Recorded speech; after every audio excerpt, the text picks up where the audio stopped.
and talk about a little work-life balance. And I thought I would give you guys some tips from one of my very first mentors, my mom. So number one is, don't expect a work-life balance to be perfect. It's not always going to be a perfect balance between your work and your personal life. If you are in trial, you are going to be dedicating more time to the trial and to your work than you are with getting dinner on the table on Wednesday night. So just be patient with yourself and understand that it's not going to be a perfect balance between work and your personal life. Number two, you do need to unplug, and you need to decide for yourself when and how you're going to unplug. For me, I know that I monitor my emails from about 6 a.m. to about 8 p.m. Monday through Friday. I also check in several times over the weekend just to see what my emails are doing. But I also know that I do not respond generally, unless it's an emergency. I don't respond until business hours. So I may know about something. I may know something at 6 a.m. that I need to deal with later in the afternoon. I may even draft the response that I'm going to send, but I'll wait until business hours.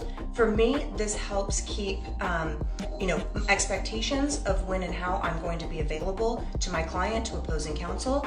And then it also sets expectations for myself on when it's time for me to unplug, so that I can get that much needed rest, so that I can come back and be refreshed. Number three, do take your vacation. Similar to being, to unplugging, take time away from work. It is important. I know it feels at times like anxious and scary to be away from work. One of my biggest fears was I messed up something terribly 6 months before that nobody knows about, and everyone's going to find out while I'm on vacation. So I would panic, and I had a really difficult time relaxing and actually enjoying my vacation. But it is important for you to take those times. We do have a podcast coming up very soon. Stay tuned for that on how to take a stress-free vacation. So stay tuned for that.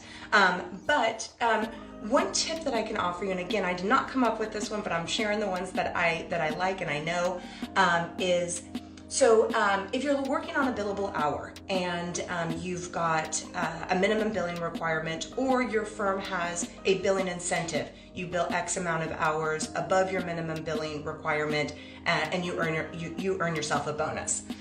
Take the number of hours that you want to bill in a given year. For example, my firm, our minimum billing requirement is $1,900 a year.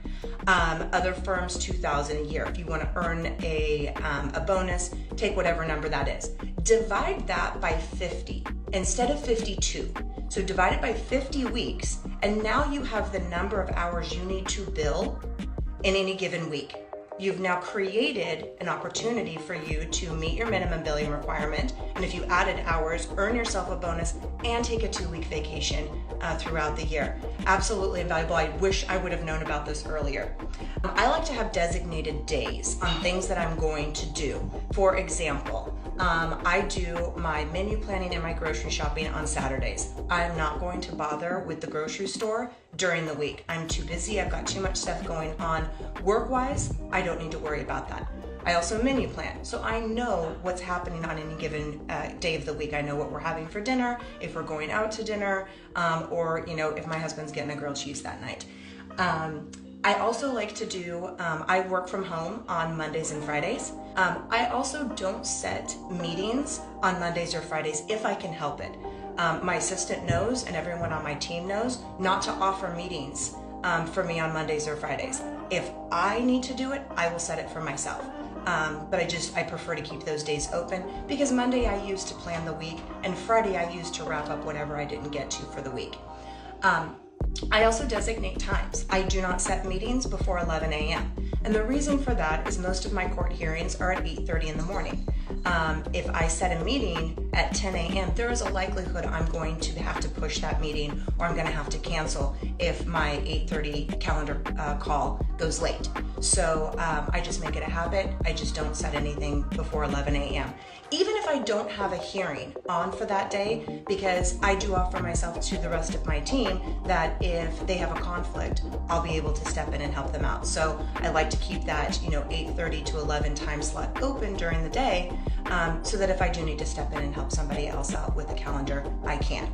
So there you have it. Thank you guys so much. Happy Mother's Day to all of the mothers out there, and we will see you all next week. See ya.